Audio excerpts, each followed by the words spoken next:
Batiin natin na Happy Easter Sunday ang bawat isa. Easter Sunday na, no? So, praise the Lord. Kaya, yun na pag-usapan natin ngayon. Wala na siya dito. Okay? Bakit good news ang mga salitang wala na siya rito? Bakit ba good news ito? Tingnan natin Matthew chapter 28 verses 1 to 8. And let's read together, no? From ang salita ng Diyos. Okay? Version. Okay, let's read. Madaling araw ng linggo, makalipas ang araw ng pamamahinga, pumunta sa libingan si Maria na taga-Magdala kasama isa pang Maria upang tingnan ito. Biglang lumindol ng malakas at isang anghel ng Panginoon ang bumaba mula sa langit at iginulong ang bato na nakatakip sa libingan at inupuan ito. Nakasilaw na parang kita ang kanyang anyo at puting-puti ang kanyang damit. Naglig sa takot ang mga sundalo nagbabantay sa libingan at hinimatay. Sinabi ng anghel sa mga babae, "Huwag kayong matakot. Alam kong hinahanap ninyo sa Jesus na ipinako sa krus. Wala na siya rito dahil nabuhay siyang muli tulad ng sinabi niya sa inyo. Halika kayo, tingnan ninyo ang pinaglagyan ng kanyang bangkay." Pagkatapos sinabi ng anghel sa kanila, "Puntahan niyo agad ang mga tagasunod niya at sabihin niyo sa kanila na nabuhay siyang muli at mauuna siya sa inyo sa Galilea. Pag doon niyo siya makikita, tandaan ninyo ang sinabi ko sa inyo." Verse 8, kaya dali-dali silang umalis sa libingan at kahit natatakot sila, masaya pa rin sila sa binalita sa kanila ng anghel. Patakbo nilang pinuntahan ang mga tagasunod ni Jesus upang ibalita ang pangyayari. Wala na siya rito. Sa ibang situation, ang mga salitang wala na rito ay parang bad news. Di ba? Di ba? Parang bad news. Kapag mayroon kang katagpuan na late ka at pagdating mo wala na, ay wala na siya. So, it seems like hindi ako umabot. Bad news. No? Sa ibang situation, it seems like pag wala na, bad news. Pero sa kwento natin, ito isang malaking good news. Bakit? Kasi una, pinatunayan na si Jesus is what? The promise keeper. Okay? Pinatunayan na siya totoo sa kanyang pangako. Dahil bago pa siya muling nabuhay, ipinangako niya na yon. Dito sa verse 6, Matthew 28:6, ang sabi ng anghel, wala na siya rito dahil nabuhay siyang muli tulad ng sinabi sa inyo. No? Tulad ng sinabi niya sa inyo. No? Bago pa siya nabuhay na muli, o bago siya namatay, at bago siya nag-resurrect, sinabi niya na, He already promised, siya'y muling mabubuhay. At tinupad niya. Diba? At yun yung makikita natin sa English muna. Let's read in the message, no? Sa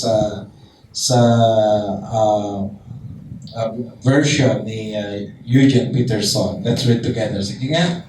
The angel spoke to the woman, "There is nothing to fear here. I know you're looking for Jesus, the one they nailed to the cross. He's not here.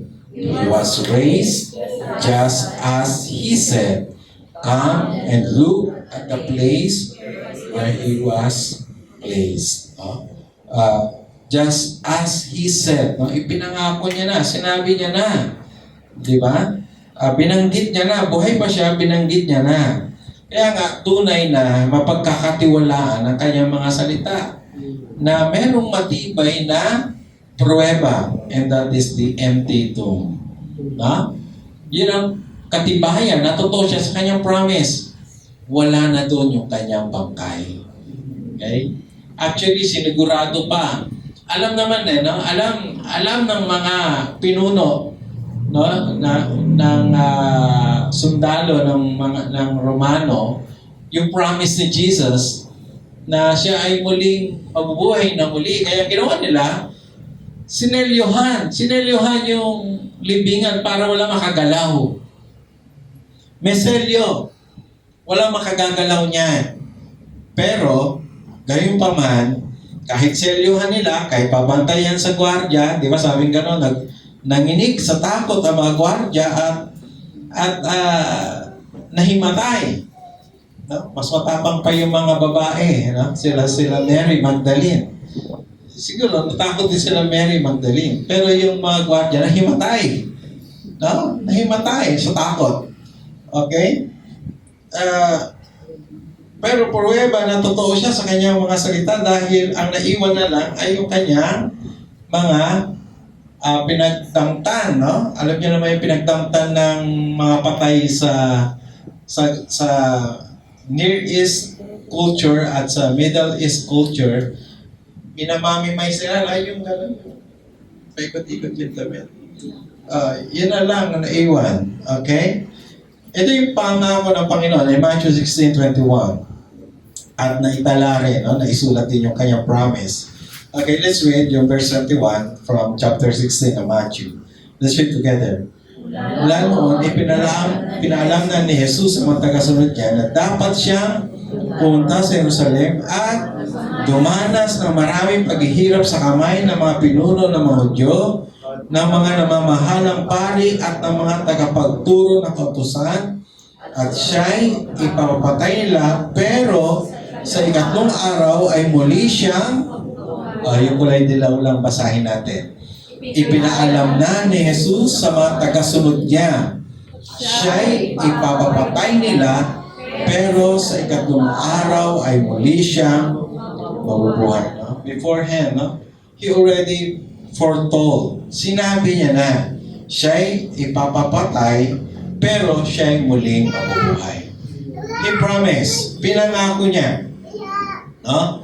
Dahil totoo ang Panginoon sa kanyang mga pangako, sa kanyang mga salita, therefore, He is indeed in authority. No?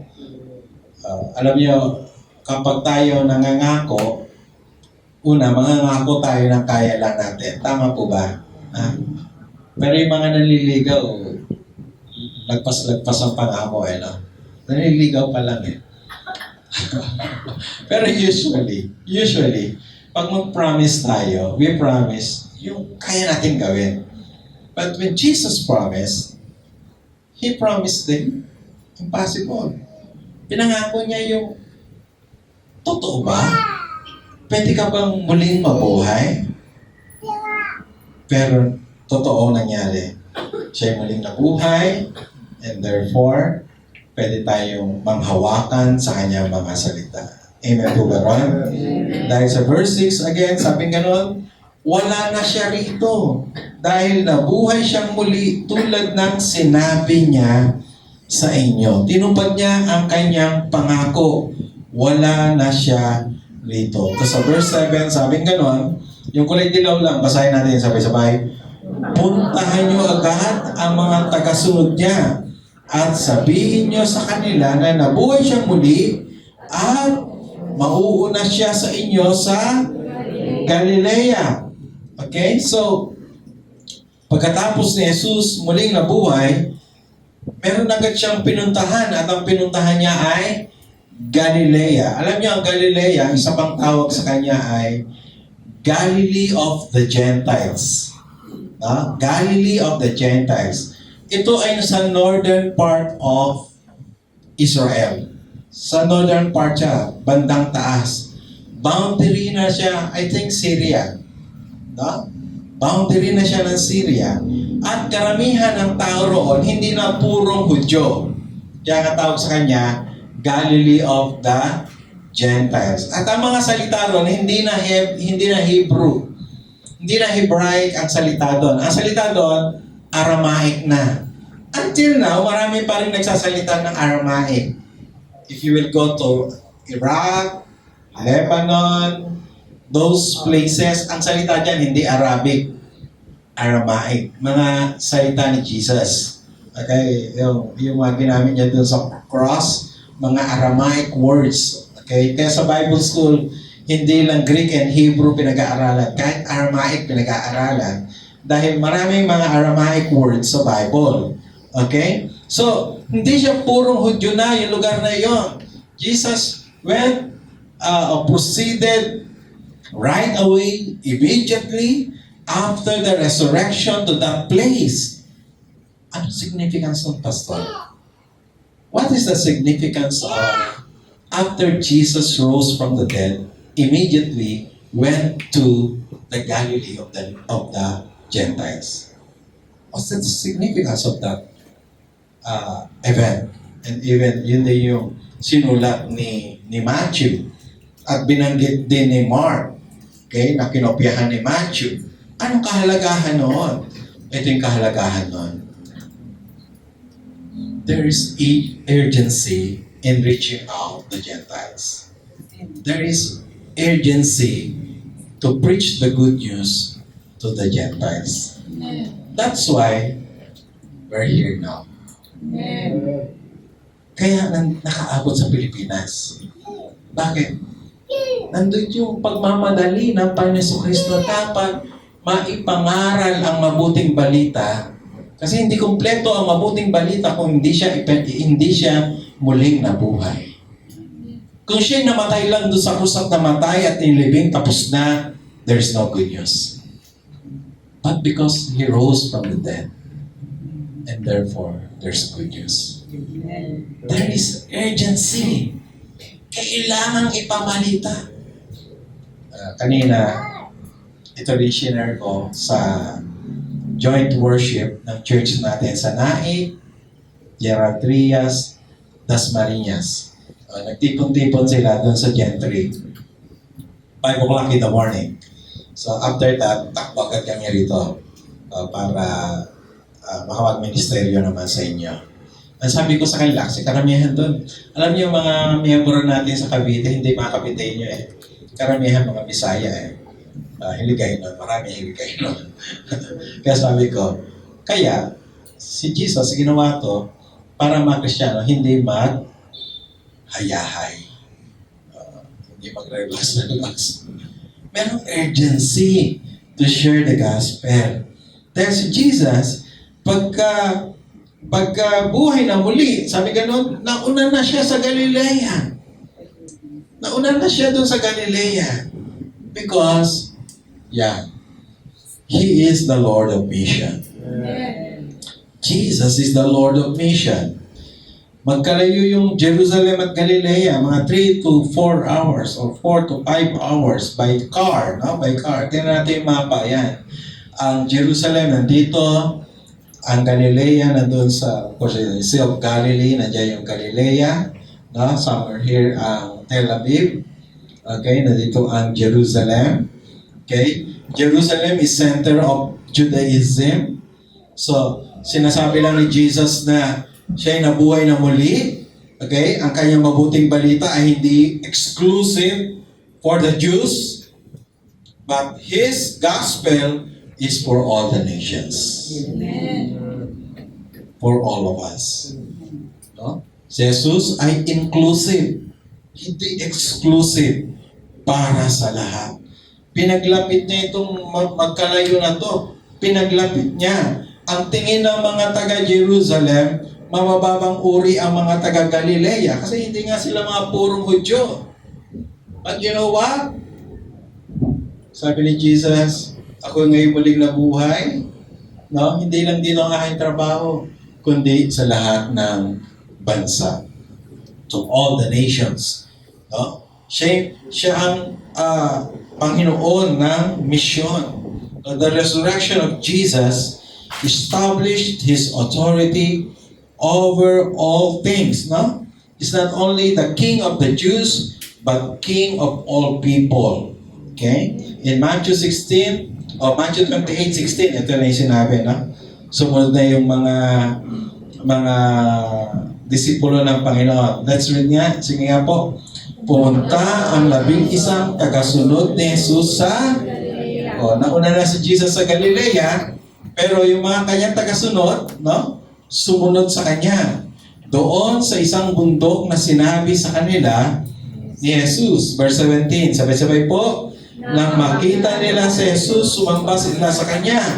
Kahit na ilan ay may pagdududa. Verse 18, lumapit sa kanila si Jesus at sinabi, ibinigay sa akin ang lahat ng kapangyarihan sa langit at sa lupa. All the authority, sabi ni Jesus. Kung di siya muling nabuhay, hindi niya kayang i-claim na binigay sa kanya lahat ng authority in heaven and in earth. Hindi kayang sabihin to ni Buddha, ni Siddhartha Gautama. Bakit? Kasi namatay, hanggang ngayon patay siya. Hindi to kaya i-claim ni Muhammad. Kasi nung namatay siya, hanggang ngayon patay siya. Hindi to kaya i-claim ng sino mang religious leader. Only Jesus can claim. Because He has authority over all. Kung napagtagumpayan niya ang kamatayan, kung siya may authority over death, life and death, siya ang mayroong kapangyarihan. No? Nasa kanya lahat ng kapangyarihan. Jesus has all the authority to commission His disciples to proclaim the good news because of His resurrection. Along pinatibay yung kanyang pagiging Lord. Diba? Sabi nga, lahat ng tuhod ay luluhod. Lahat ng tuhod ay luluhod. Because of His resurrection. Okay? Jesus has defeated His strongest enemy, and that is death. He has now authority over life and death, and only Jesus has this kind of authority. Siya lang may ganitong kapangyarihan. Yung wala na siya rito means he's no longer bound by death. Death was defeated by His resurrection. Ibang religious leader hindi nagtagumpay sa kamatayan. Only Jesus won against death. Siya lang. Siya lang ang nagtagumpay laban sa kamatayan. Matthew 28, 18 and 19, that's why after He rose from the dead, and then punta siya ng Galilee, at ito yung kanyang gagawin. Ito yung gusto niyang gawin pagkatapos siya muling nabuhay. Okay, verse 18, let's read together in Good News Translation, sabay-sabay. Jesus drew near and said to them, I have been given all authority in heaven and on earth.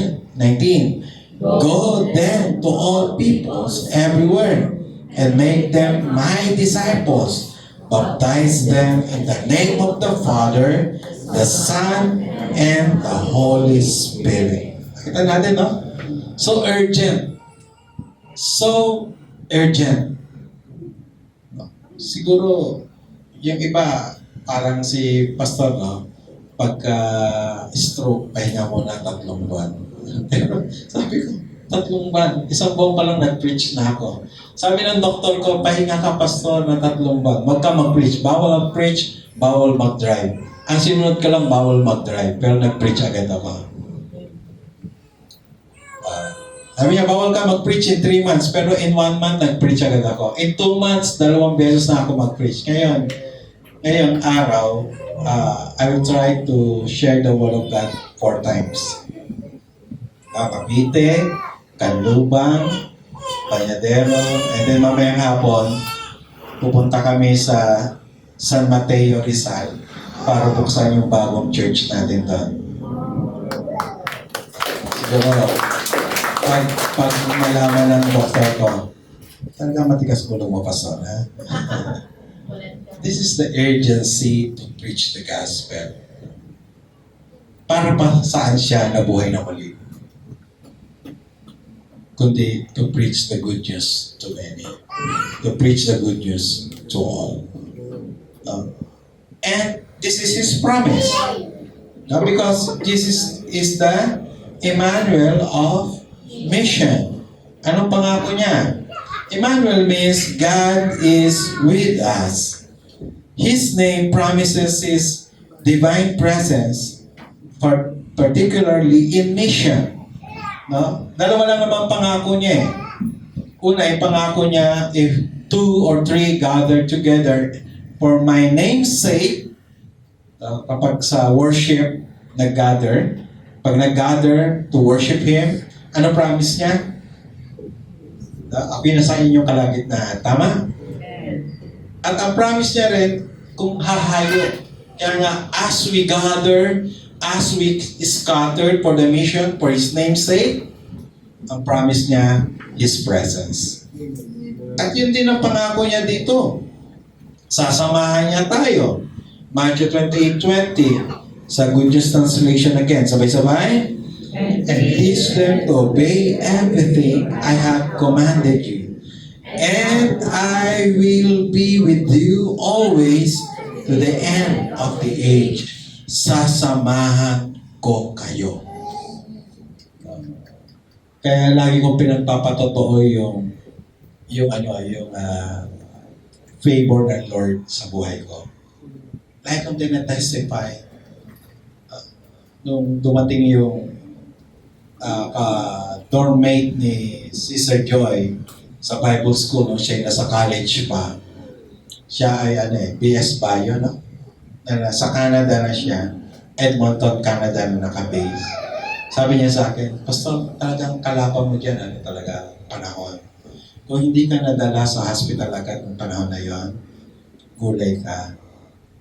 Gulay na gulay ka. Hindi ka makapagsalita, nakahiga ka lang. Matagal ang therapy. Pero kita kong bilisan ng recovery because nadala ka kaagad sa hospital. At ang dahilan is, Saturday before that Sunday, na-stroke. Sira yung sakyan ko. So kinontak ko yung kapatiran sa Banyadero Saturday para sunduin kami ng Sunday morning. Kaya na-stroke ako may available na sasakyan. Doon mo sasabihin, Lord, thank you, sira sa sasakyan ko. Bakit? Kasi may maghatid sa akin sa hospital eh. Paano ko habang nagdadrive ako, na-stroke ako? Mas mabigat, no? Idadamay ko pa si Joy at yung mga sakay namin.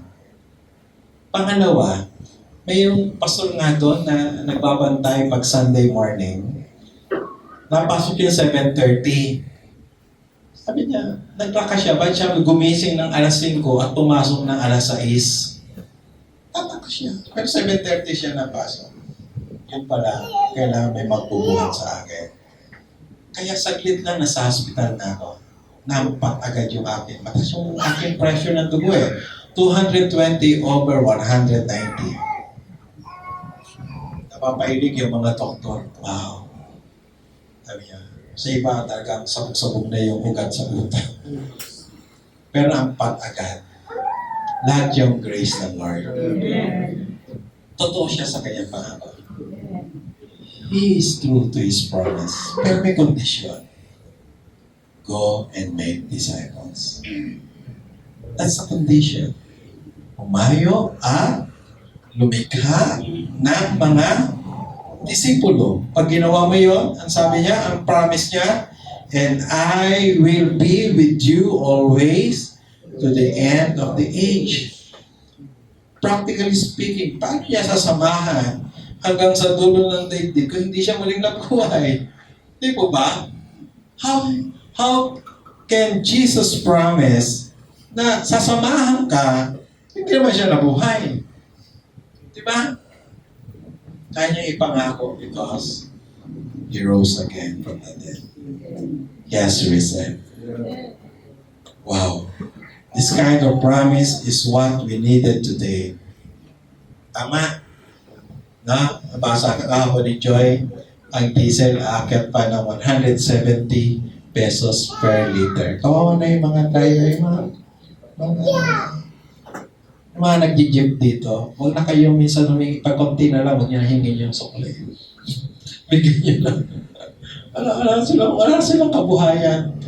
170 per liter. Grabe. Buti pag gasolina, no? Meron ka pang mabibili. May nakita ko kahapon, 84 pesos. So baka puntahan nyo. Kaya sa Dasmariñas. Si Ol magkano? Ay, mga 84 na. Mura pa. Nakaka-worry, di ba? Pero pag hindi ka nagpapagas, di ka mag-worry. Pero pag ikaw nagpapagas, mag-worry. Mahal na. Pero don't you worry. Don't you worry. Kahit ganitong situation natin, kung gagawin natin yung inuutos niya sa atin, again, His promise is for you. Sasamahan ka niya. Sasamahan ka ng Panginoon. Ano man ang mangyari, basta sundin lang natin ang kanyang Great Commission of going and making disciples para sa atin ang kanyang pangako. Para sa iyo ang kanyang pangako. Sige nga tayo lahat ay tumayo. And let's read Matthew 28:20. Tagalog. Tagalog na pala ito. That News Translation. But from ang salita ng Diyos. Okay? 20b. Okay? At tandaan ninyo, laging ninyo akong kasama hanggang sa katapusan ng mundo. Minsan pa po. At tandaan ninyo, laging ninyo akong kasama hanggang sa katapusan ng mundo. The resurrection of Jesus proves that He is the promise keeper, the Lord of mission, the Emmanuel of mission. Indeed, His resurrection is good news for us. Let's prepare our hearts as we partake with the Lord's Supper this morning. Hawakan natin ang tinapay sapagkat ang tinanggap ko mula sa Panginoon ang siyang tinatagubilin ko sa inyo ng Panginoong Yesus ng gabing siya'y ipagkanulo ay kumuha ng tinapay at pagkatapos magpasalamat, pinagputol-putol niya ito at sinabi, ito ang aking katawan para sa inyo. Gawin ninyo ito bilang pag-alaala sa akin. Sabay-sabay po natin kanin. Pasalamat tayo sa Panginoon.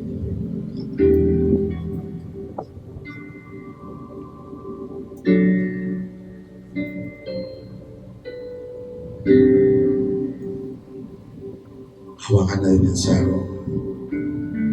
Sa ginding paraan ay kinuha niya ang saro pagkatapos maghapunan at sinabi, ang sarong ito ang bagong tipan sa aking dugo. Gawin niyo ito tuwing kayo'y iinom ito bilang pag-alaala sa akin. Sabay-sabay po natin inumin, magpasalamat tayo sa Panginoon.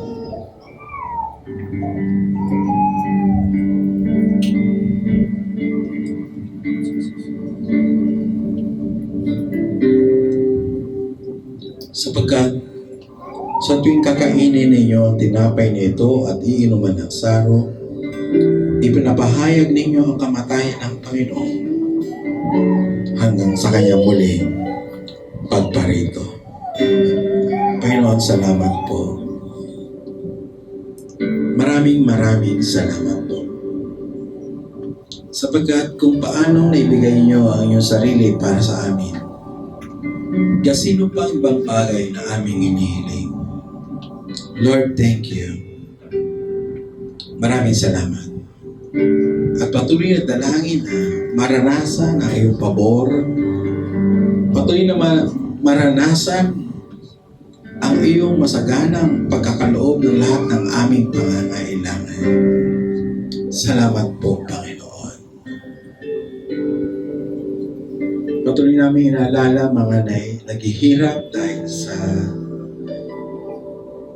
krisis na aming nararanasan. Patunayan mo sa amin, Lord, that you are Jehovah Jireh. Diadalangin din, Panginoon, Sila Brother Eugene, Sister Chan, kailang flight tonight going back to Greece. Your protection, your presence, favor, be with them. And even, Lord God, the other brethren who are still abroad, Lord, abutin mo rin sila na yung mayamang pagpapala. At kami naririto, Panginoon, nakakaranas ng epekto ng giyera sa Middle East. Panginoon, ang iyong kapayapaan ang maghari sa puso't isipan namin. Ang iyong makapangyarihang presensya, magbigay ng kasiguruhan. Hindi mo kami paubayaan. Hindi mo kami iiwan. Salamat po, Panginoon. Pinagagaling ang may karamdaman, Panginoon. Pinalalakas ang mga nangihina. Pinagkakalooban ang nangangailangan. Ikaw mo nga po sa umagang ito yung mayamang bendisyon sa bawat sa amin. Nanawa, patuloy kami pakapuspusin ang banal na Espiritu nananahan sa amin. Ipagkaloob lahat ng pagpapalang kailangan namin sa bawat araw. Pagharian kami na yung kagalakan, na yung kapayapaan. Ay yung pabor manatili sa amin. Ay yung kalapitan maranasan namin. Ibalik na lahat ang papuri, pagdakila, paglalahati sa pangalan ng Ama, ng Anak, at ng Espiritu Santo. Amen. Amen. At Amen.